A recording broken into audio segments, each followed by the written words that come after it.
Apresentação da verificação de aprendizagem número 1 e 2 da disciplina Direito Processual do Trabalho, sétimo período, turno noite, da Faculdade FAMIG.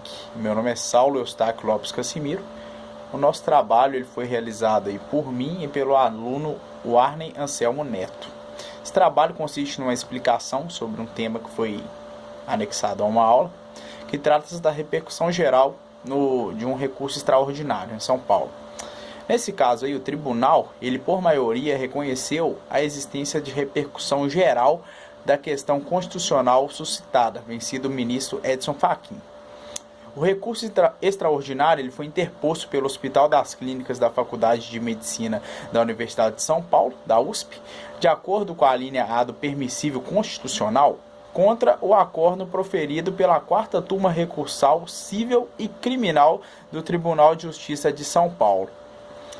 Trata-se de caso que as funcionárias do Hospital das Clínicas da Faculdade de Medicina de São Paulo, da USP, pleiteiam a ampliação da base de cálculo para que incida sobre os vencimentos integrais. Nesse caso, afasta a preliminar de incapacidade absoluta afastada.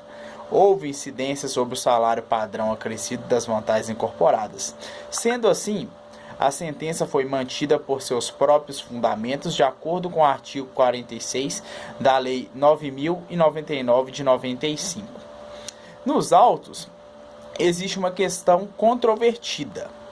O critério a ser utilizado na definição da competência para julgar a ação juizada por servidor seletista contra o poder público em que se pleiteia prestação de natureza administrativa.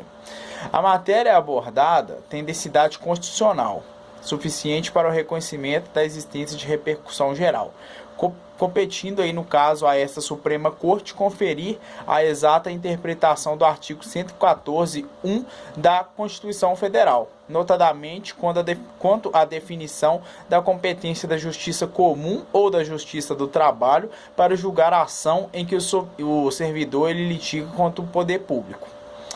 De igual modo, a presente causa demonstra ampla repercussão não somente sobre o aspecto jurídico, como também pelo aspecto social e econômico, que foi aí causado pelo trâmite nas diversas instâncias do Poder Judiciário por juízo incompetente.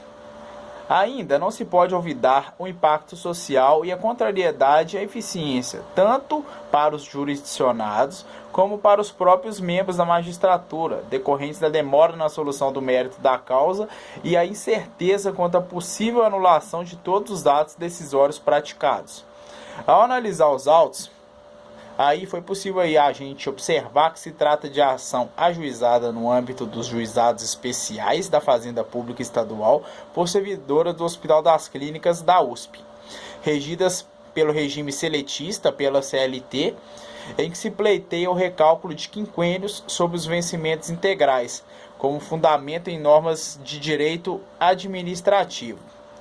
O acórdão recorrido, mantendo a sentença, fixou a competência da Justiça Comum e, em regime de repercussão geral, fica reafirmada a jurisprudência do STF no sentido de ser competência da Justiça do Trabalho processar e julgar demandas visando obter prestações de natureza trabalhistas ajuizadas contra órgãos da administração pública por servidores que ingressam em seus quadros sem concurso público antes do advento da Constituição Federal de 88, sob regime da CLT. É necessário aduzir que, quanto à competência da Justiça do Trabalho para processar e julgar ações relativas às verbas trabalhistas referentes ao período em que o servidor mantinha vínculo seletista com a administração, ocorreu antes da transposição para o regime estatutário. Nesses casos, o STF ele tem sido sempre procurado para definir o juízo de competência para julgar demandas sobre servidor e o poder público.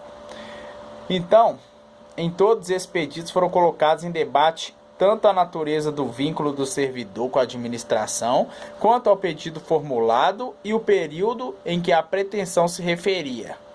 Não obstante, o presente caso ilustra bem a incerteza dos tribunais de origem, especialmente nas hipóteses em que os servidores regidos pelas normas da CLT postulam benefícios de natureza tipicamente administrativa, como ressaltado no juízo de admissibilidade deste recurso.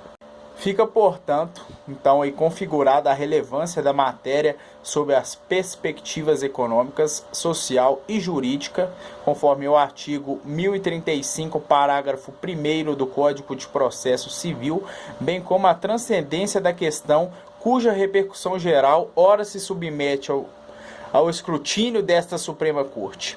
Nesse sentido, tenho que a controvérsia constitucional em apreço ultrapassa os interesses das partes, avultando-se relevante do ponto de vista econômico, político, social e jurídico. Bom, essa foi a nossa apresentação referente à verificação de aprendizagem número 1 e número 2. Obrigado, boa noite.